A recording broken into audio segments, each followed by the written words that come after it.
ನಮ್ಮ ಜೊತೆ ಮಾತನಾಡೋದಕ್ಕೆ ಈಗ ಜಯಮೃತ್ಯುಂಜಯ ಸ್ವಾಮೀಜಿಗಳು ಜಾಯ್ನ್ ಆಗ್ತಾರೆ. ಸ್ವಾಮೀಜಿಗಳಿಗೆ ಮೊದಲನೇದಾಗಿ ಒಂದು ಐತಿಹಾಸಿಕವಾದ ದಿನ. ಕರ್ನಾಟಕ ಮತ್ತು ಅಯೋಧ್ಯೆಗೆ ಮೊದಲಿಂದಲೂ ಕೂಡ ಒಂದು ಅವಿನಾಭಾವ ಸಂಬಂಧ ಇದೆ. ಈಗ ಕನ್ನಡಿಗರ ಸಾಕಷ್ಟು ಕೊಡುಗೆ ಈ ಒಂದು ಮಂದಿರ ನಿರ್ಮಾಣದಲ್ಲೂ ಕೂಡ ಇದೆ. ಈ ಒಂದು ಸಂದರ್ಭದಲ್ಲಿ ಸಾಕ್ಷೀಕರಣ ಆಗ್ತಾ ಇರೋದು, ಸಾಕ್ಷೀಭೂತರಾಗ್ತಾ ಇರೋದು ಯಾವ ರೀತಿ ಅನಿಸ್ತಾ ಇದೆ? ಬಹುತೇಕ ಕರ್ನಾಟಕದ ಸಾಂಸ್ಕೃತಿಕ ಸಂಬಂಧಗಳು ಅನೇಕ ರಾಜ್ಯಗಳ ಧಾರ್ಮಿಕ ಕ್ಷೇತ್ರಗಳಲ್ಲಿ ಅವಿನಾಭಾವ ಸಂಬಂಧ ಹೊಂದಿರತಕ್ಕಂಥದ್ದು ಇತಿಹಾಸದಿಂದ ತಿಳ್ಕೊಳ್ಳಿಕ್ಕೆ ಸಾಧ್ಯವಿದೆ. ಅದರಂತೆ ಸಹ ಇವತ್ತು ಅಯೋಧ್ಯೆಗೂ ಸಹ ಕರ್ನಾಟಕದ ಸಂಬಂಧ ಈ ಮೂಲಕವಾಗ್ತಿರ್ತಕ್ಕಂಥದ್ದು ಒಂದು ರೀತಿ ಕನ್ನಡಿಗರು ಎಲ್ಲ ಕ್ಷೇತ್ರಗಳಲ್ಲಿ ಸಹ ನಾವು ಮುಂಚೂಣಿಗೆ ಎಲ್ಲರನ್ನೂ ಸಮವಾಗಿ ಕಾಣ್ತೀವಿ ಅನ್ನುವಂಥ ಒಂದು ಸಂದೇಶವನ್ನು ಮತ್ತು ಎಲ್ಲವನ್ನು ಗೌರವಿಸ್ತೀವಿ ಅನ್ನೋಂಥ ಸಂದೇಶವನ್ನು ಈ ಮೂಲಕ ಕೊಟ್ಟಿದ್ದೀವಿ ಅನ್ನುವಂಥ ಮಾತನ್ನು ಹೇಳಕ್ಕೆ ಇಚ್ಛೆಪಡ್ತೀನಿ. ಕಾರಣ ಕುವೆಂಪುರವರು ಭಾರತ ಮಾತೆ ತನುಜ ಅಂದರೆ ಕನ್ನಡಮ್ಮನನ್ನೇ ಕುರಿತಾಡಿದ್ದಾರೆ. ಅಂದರೆ ಕನ್ನಡಮ್ಮ ಇಡೀ ನಾಡಿಗೆ, ಇಡೀ ದೇಶಕ್ಕೆ ಯಾವತ್ತೂ ಸಹ ಎಲ್ಲರನ್ನೂ ಗೌರವಿಸುವಂಥ ಒಂದು ಮಹಾ ಕೆಲಸವನ್ನು ಈ ನಾಡು ಮಾಡ್ಕೊತ ಬಂದೈತಿ.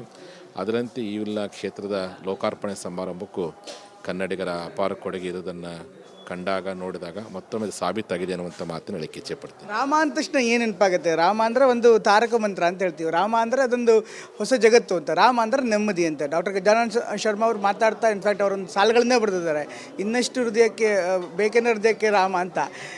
ಈ ರಾಮನ ಹೆಸರುಗಳಿಗೆ ಸಂಬಂಧಪಟ್ಟಂತೆ, ರಾಮನಾಮಕ್ಕೆ ಸಂಬಂಧಪಟ್ಟಂತೆ ಏನು ಹೇಳ್ತೀರಿ? ರಾಮನಾಮಕ್ಕೆ ಸಂಬಂಧಪಟ್ಟಂಗೆ ಪೌರಾಣಿಕವಾಗಿರ್ಬೋದು, ಸಾಹಿತ್ಯಿಕವಾಗಿರ್ಬೋದು ಅನೇಕ ರೀತಿಯಾಗಿರ್ತಕ್ಕಂಥ ವ್ಯಾಖ್ಯಾನಗಳನ್ನು ಕೊಟ್ಟಿದ್ದಾರೆ. ನಾನು ಒಂದು ಹೆಜ್ಜೆ ಮುಂದೆ ಹೋಗಿ ಹೇಳುವಂಥ ಮಾತಂದರೆ, ಅವತ್ತು ಗಾಂಧೀಜಿಯ ರಾಮರಾಜ್ಯದ ಕಲ್ಪನೆ ಗ್ರಾಮರಾಜ್ಯದ ವಿಕಾಸವನ್ನೇ ಒಳಗೊಂಡಿತ್ತು ಅಂತ.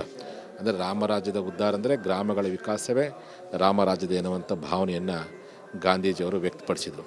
ಆ ಕಾರಣಕ್ಕೋಸ್ಕರವಾಗಿ ಗ್ರಾಮದಲ್ಲಿ ಇವತ್ತು ರಾಮನಿದ್ದಾನೆ.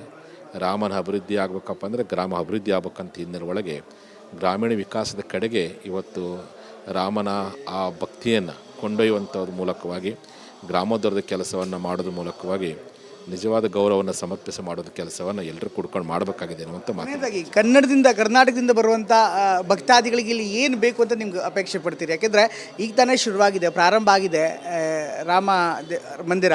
ಮುಂದೆ ಜನಗಳ ಸಂಖ್ಯೆ ಜಾಸ್ತಿ ಆಗ್ಬೋದು, ಬರುವಂಥ ಭಕ್ತಾದಿಗಳ ಸಂಖ್ಯೆ ಜಾಸ್ತಿ ಆಗ್ಬೋದು. ಏನು ಅಪೇಕ್ಷೆ ಪಡ್ತೀರಿ? ಸರ್ಕಾರಕ್ಕಾಗಲಿ ವ್ಯವಸ್ಥೆಗಾಗಲಿ ಏನು ಹೇಳೋದಕ್ಕೆ ಬಯಸ್ತೀರಿ? ಈಗಾಗಲೇ ನಮ್ಮ ದೇಶದ ಎಲ್ಲ ಯಾತ್ರಾ ಸ್ಥಳಗಳಲ್ಲಿ ಸಹ ಕನ್ನಡಿಗರದಾಗಿರ್ತಕ್ಕಂಥ ಒಂದು ಭವನಗಳಿವೆ, ಯಾತ್ರೆ ನಿವಾಸಗಳಿವೆ. ಅದರಂತೆ ಭವಿಷ್ಯದ ದಿನಗಳಲ್ಲಿ ಈ ಭಾಗದಲ್ಲಿ ಸಹ ಅಂಥ ಅಭಿವೃದ್ಧಿಯನ್ನು ಕೈಗೊಳ್ಳುವ ಹಿನ್ನೆಲೆಯೊಳಗೆ ಕರ್ನಾಟಕ ಸರ್ಕಾರ ಒಂದು ಮುನ್ನಡಿ ಬರಲಿ ಅನ್ನುವಂಥ ಒಂದು ಆಶಯವನ್ನು ಹೇಳಕ್ಕೆ ಇಚ್ಛೆಪಡ್ತೇವೆ. ಧನ್ಯವಾದ ಗುರುಗಳೇ, ಧನ್ಯವಾದ. ಇದಿಷ್ಟು ಜಯಮೃತ್ಯುಂಜಯ ಸ್ವಾಮೀಜಿಗಳು ಹೇಳ್ತಾ ಇರುವಂಥ ಮಾತು. ಕ್ಯಾಮ್ರಾಮನ್ ನರೇಶ್ ಜೊತೆ ಪ್ರಮೋದ್, TV9 ಅಯೋಧ್ಯೆ.